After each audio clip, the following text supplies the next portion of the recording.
अधिक मास में महिलाएं भूल कर भी न करें ये गलती, वरना जीवन भर पछताओगे।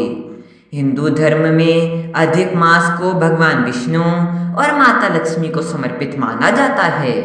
जिसमें महिलाओं की सच्चे मन से की गई छोटी सी पूजा और सेवा भी घर में सुख, शांति और समृद्धि ला सकती है। परंतु अनजाने में की गई कुछ भूलें पूरे परिवार का भाग्य बदल देती है और धीरे धीरे धन, सुख, बरकत और मान सम्मान समाप्त हो जाता है। इस पवित्र महीने में महिलाओं को विशेष रूप से 9 बातों से बचकर रहना चाहिए, अन्यथा माता लक्ष्मी रूठ जाती है और जीवन में कंगाली, कर्ज, बीमारी और गृह क्लेश का सामना करना पड़ता है।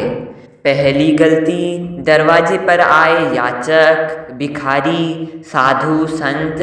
या किसी भी जरूरतमंद को अपमानित करके या कंजूसी के कारण खाली हाथ लौटाना है, क्योंकि पुरुषोत्तम मास में भगवान विष्णु और माता लक्ष्मी किसी भी रूप में आकर मनुष्य की दया और उदारता की परीक्षा लेते हैं, और जिसे खाली हाथ लौटाया जाता है उस घर से माता लक्ष्मी उसी क्षण निकल जाती है। जबकि अपने सामर्थ्य के अनुसार अन्न, वस्त्र, धन या कम से कम एक गिलास जल देकर विदा करने से लक्ष्मी प्रसन्न होकर घर में स्थायी रूप से वास करती है और 7 पीढ़ियों तक धन और सुख का भंडार भर देती है। दूसरी गलती, पूजा पाठ में लापरवाही बरतना, मंत्रों का गलत उच्चारण करना, जल्दीबाजी में दीप जलाना और मन में ईर्ष्या, द्वेष, झूठ, कपट और दूसरों के प्रति बुरे विचार रखना, क्योंकि अशुद्ध मन और अपवित्र वाणी से की गई पूजा भगवान स्वीकार नहीं करते और उसका फल उल्टा हो जाता है।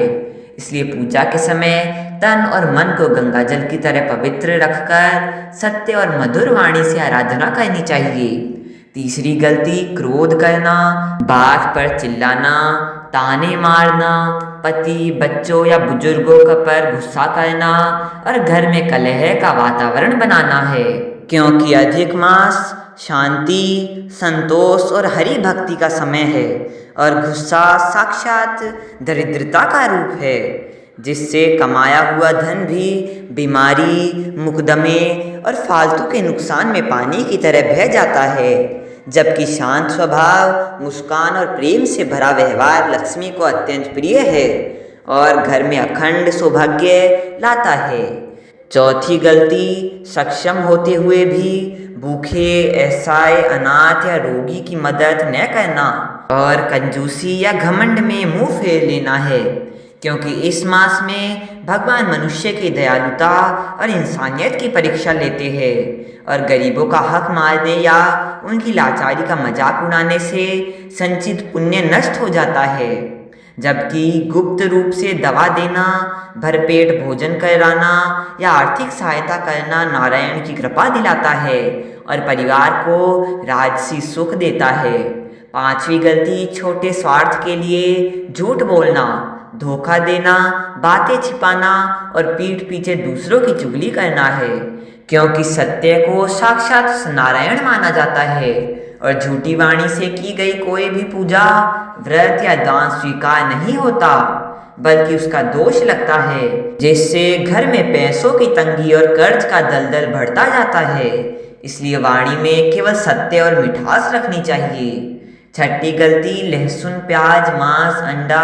और नशे जैसे तामसिक भोजन का सेवन करना या घर में पकाना है, क्योंकि अधिक मास केवल सात्विकता, तप और आत्मशुद्धि के लिए है और तामसिक आहार से बुद्धि भ्रष्ट होती है, घर की सकारात्मक ऊर्जा नष्ट होती है और नकारात्मक शक्तियां प्रवेश कर जाती है, जिससे लक्ष्मी एक पल भी नहीं ठहरती। जबकि शुद्ध और सात्विक भोजन बनाकर पहले भगवान को भोग लगाकर परिवार को प्रसाद रूप में देने से अन्नपूर्णा का वास होता है और तिजोरी कभी खाली नहीं होती। सातवीं गलती, एकादशी, अमावस्या, पूर्णिमा जैसी विशेष तिथियों पर सिर धोना, बिना स्नान किए रसोई में प्रवेश करना और घर में गंदगी और अव्यवस्था रखना, क्योंकि अपवित्रता और गंदगी देखकर माता लक्ष्मी नाराज होकर चली जाती है और दरिद्रता का वास हो जाता है। इसलिए सूर्योदय से पहले उठकर स्नान करना, स्वच्छ वस्त्र पहनना और पूरे घर में गंगा जल छिड़कना चाहिए। 8वीं गलती, सूर्योदय के बाद तक सोते रहना और मुख्य द्वार को साफ न रखना है, क्योंकि सुबह का समय देवताओं के पृथ्वी पर आकर आशीर्वाद देने का होता है और आलस्य से घर का आध्यात्मिक वातावरण दूषित होकर दरिद्रता का ढेरा जम जाता है। जबकि जल्दी उठकर द्वार पर झाड़ू लगाकर जल छिड़कने और घी का दीपक जलाने से लक्ष्मी स्वयं चलकर घर में प्रवेश करती है और परिवार को दीर्घायु और धन धान्य का वरदान देती है। 9वीं गलती, फटे पुराने, गंदे, घिसे पिटे या स्वयं इस्तेमाल किए हुए कपड़े, जूते, चप्पल और खराब अनाज का दान करना है, क्योंकि ऐसा दान अपराध और भगवान का अपमान माना जाता है और इससे पुण्य नहीं बल्कि श्राप मिलता है, जिससे घर का वैभव और मान सम्मान धीरे धीरे नष्ट हो जाता है। इसलिए हमेशा अपनी कमाई से नई, साफ सुथरी और आदरपूर्वक खरीदी गई वस्तुएं ही दान करनी चाहिए, जिससे माता लक्ष्मी प्रसन्न होकर खुशियों की बौछार करती है और आने वाली 7 पीढ़ियां भी सुख और समृद्धि का आनंद लेती है।